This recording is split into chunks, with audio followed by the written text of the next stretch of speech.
अब हनुमान जी ने एक कान में कहा, लंकेश। विभीषण जी बोले, महाराज लंकेश हम नहीं है, हमारा भाई है। हनुमान जी बोले, नहीं नहीं, हम दरअसल भाग भी देख के जानते ना, हमें तुम दिखाई पड़ रहे, तुम लंकेश हो, तुम राजा बनने वाले, प्राइम मिनिस्टर ऑफ लंका। हाँ, आप लंका के पीएम बनने वाले हो। तो विभीषण बोला, महाराज हम मंत्री नहीं है, प्रधानमंत्री हलवा में बनेंगे। तो हनुमान जी धीरे से बोले, दरअसल तुम्हारी पार्टी गलत है, तुम जिस पार्टी में हो वो खराब है, हमारी वाली में आ जाओ, बन जाओगे। मतलब सीधा सा है। हनुमान जी मुस्कुराकर बोले, तुम अपनी इस वाली पार्टी को छोड़कर राम जी वाली में आ जाओ, तुम्हें राजा बना दिया जाएगा। ये हनुमान, क्या अद्भुत राजनीति हनुमान जी महाराज ने चली, ऐसी कोई चल ही नहीं सकता। हनुमान जी ने क्या गजब की राजनीति चली, जो मंत्री नहीं है उसे प्रधानमंत्री के सपने दिखा दिए। और ये कला हनुमान जी ने दिखाए नहीं, करके बताया, राजा भी बनाया और लंका का राजा भी बना कर दिया। इसलिए तो गोस्वामी श्री तुलसीदास जी हनुमान चालीसा में हनुमान जी के लिए लिखते हैं, हनुमान जी की एक आदत है, बोले क्या, राम मिलाए राजपद दीरा, राम मिलाए राजपद दीरा, राम जय राम जय जय राम,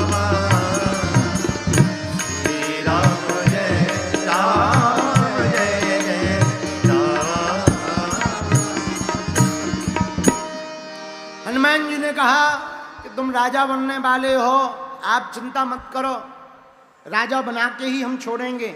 विभीषण कहते हैं, महाराज राजा तो ठीक है, अभी तो हम इन आफतों से बच जाएं, यही बहुत बढ़िया।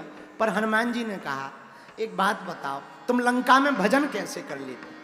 कभी रावण ने पूछा नहीं? महाराज पूछा, हड्डी पसली तोड़ी कई बार, बड़ी दुर्दशा हुई। ये दरवाजे पे तुमने राम कैसे लिखा? बोले ये बड़ी कलाबाजी से लिखा। बोले कैसे? बोले दरवाजे के एक तरफ हमने लिखा रा, दूसरी तरफ लिखा माँ। हनुमान जी बोले, रावण ने पूछा नहीं? बोले पूछा, लोगों ने कान भरे, रावण आया कि तुम्हारा भाई बड़ा विचित्र है, दुश्मन का नाम दरवाजे पर लिखता है। तो रावण ने पूछा, क्यों तुमने अपने दरवाजे पर हमारे दुश्मन का नाम लिखा? विभीषण जी से जरा बुद्धि देखना, क्या बुद्धि लगाई विभीषण जी ने। विभीषण जी बोले, भैया हमने दुश्मन का नाम नहीं लिखा, तुम्हारा ही लिखा है। रावण बोला, हमारा नाम राम थोड़ी है, हमारा नाम तो रावण है। तो विभीषण जी बोले, महाराज हमने तुम्हारा अकेले का नहीं, दोनों का लिखा है। रा माने रावण, माँ माने मंदोदरी, दोनों का लिखा है, भाभी जी के साथ में लिख रखा है। रावण बोला, तो ठीक है भाई, एक काम करो, सब लोग अपने अपने दरवाजे पे लिखवाओ। ये बहुत बढ़िया है। हम कहना ये चाह रहे कि बताओ, लंका में रह करके विभीषण जी ने भजन नहीं छोड़ा और हम लोग भारत में रह करके भजन ना कर पाए, इससे बड़ा दुर्भाग्य नहीं है। एक बात और विभीषण से संबंधित, राम के राज्य में रह करके मंथरा सुधरी नहीं और रावण के राज्य में रह करके विभीषण बिगड़ा नहीं। ये महत्वपूर्ण नहीं है आप कहां रहते हो, किसके घर में रहते हो, किसके राज्य में रहते हो, आपके साथ कौन रहता है। महत्वपूर्ण यह है कि आपके दिल में क्या रहता है। मंथरा सुधरी नहीं, विभीषण बिगड़े नहीं, तो यह महत्वपूर्ण नहीं है। और स्थान का भी बड़ा महत्व होता है। इसका मतलब यह नहीं कि स्थान का महत्व नहीं, स्थान का बड़ा महत्व है। जब तक रावण के पास रहे विभीषण तब तक कुछ नहीं बन पाए, राम जी के पास आते ही राजा बन गए। स्थान का बड़ा महत्व है। घर के बाहर मिलने वाला सांप पीटा जाता है, पर शिवलिंग में लिपटा हुआ सांप पूजा जाता है। स्थान का बड़ा महत्व होता है। जो मिठाई से, जो दुकानदार से मिठाई मिलती है वो सिर्फ मिठाई कहलाती है, लेकिन वही मिठाई जब संत के हाथ से चलकर आती है तो वो प्रसाद बन जाती है। मिठाई वही है, पर स्थान का बड़ा महत्व होता है। उसी प्रकार तुम मदरालय के बाहर बैठोगे तो जूते खाओगे, गालियां खाओगे, लेकिन कथा में आठ करके बैठोगे तो सम्मान भी पाओगे और भगवान को भी पाओगे। बोलो सीताराम, जोर से बोलो। पुनि सब कथा विभीषण कही, जहि विधि जनक सुता रही, जहि विधि जनक सोता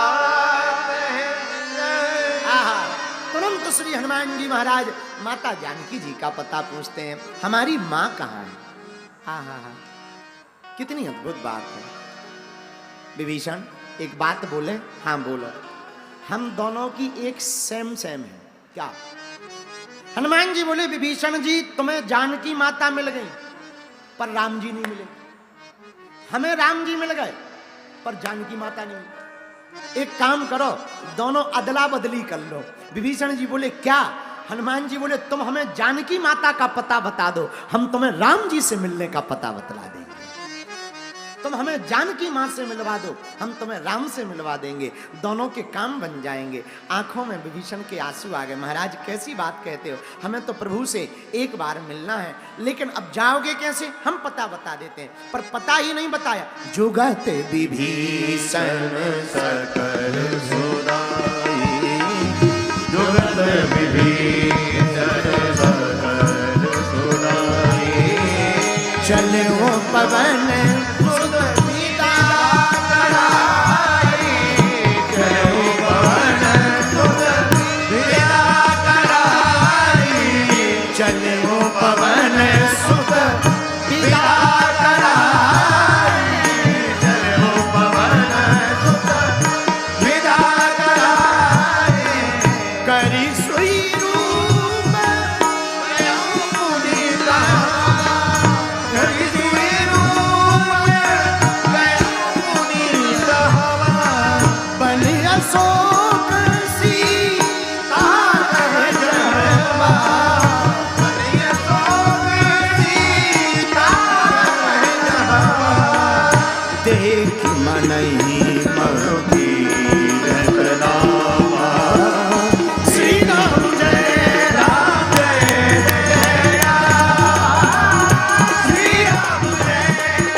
अशोक वाटिका के लिए जाते हैं। आहा, माता जानकी की खबर के लिए। लेकिन चौपाई कहती है जुगत विभीषण सकल सुनाई। श्री विभीषण जी ने जुगत ही बताई। एक बात और यहां हम बोलते चले, सुंदर कांड की यही सुंदरता है। हमने आज प्रारंभ में भी आपसे कहा था, फिर दोहराते हैं। दुनिया में बहुत से कांड चलते, रेप कांड, चोरी कांड, न जाने कितने कांड चलते, गोली कांड, पर भैया पूरी दुनिया को बचाने का एकमात्र उपाय है, वो है हनुमान जी का सुंदर कांड। पर इतने कांड हैं, 7 कांड। रामचरितमानस में कितने कांड हैं? बोलो बोलो बोलो, कितने कांड हैं? 7 में सबसे ज्यादा प्रचलित कौन है? सुंदरकांड। अच्छा, सुंदरकांड क्यों प्रचलित है और सुंदरकांड का नाम ही सुंदरकांड क्यों रखा? इसमें सुंदरता की कुछ बातें। बोले क्या? बोले सुंदरकांड की सबसे बड़ी अद्भुत बात यह है कि यहां भक्त का मिलन होता है, तो भक्त और भगवंत का मिलन होता है, इसीलिए ये सुंदर है। यहां पर मां को बेटा मिलता है तो बेटा को मां मिलता है।